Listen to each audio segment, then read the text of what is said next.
Hi, my name is Patricia Alvarez, and I want to talk about why it's important to really analyze news about policing, not just read it.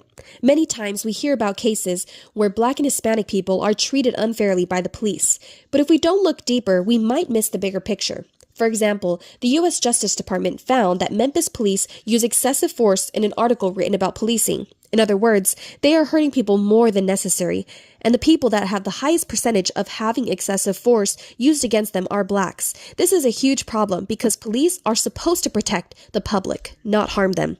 In Tulsa, police are trying to rebuild trust, but some people still feel unsafe because of past police violence directed towards Black people.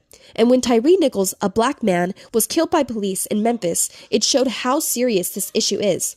This issue isn't just something we hear about in the news. It's personal for me and my family. My cousin was stopped by the police just because he fit the profile of what they thought a gang member looked like. He wasn't doing anything wrong, just walking home from school.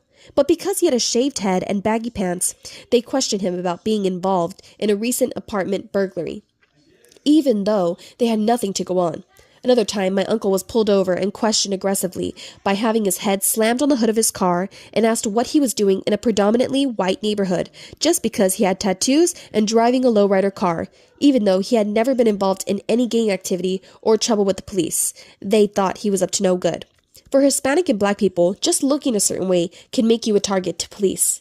If we just read headlines, we might think these are just a few bad cops. But when we really analyze the news, we see that unfair treatment of minorities by police is a bigger problem. It's not just about one case. It's about a system that needs to change. That's why looking deeper into the news is so important. If we don't, we might never fix what's wrong with the treatment of minorities by the police.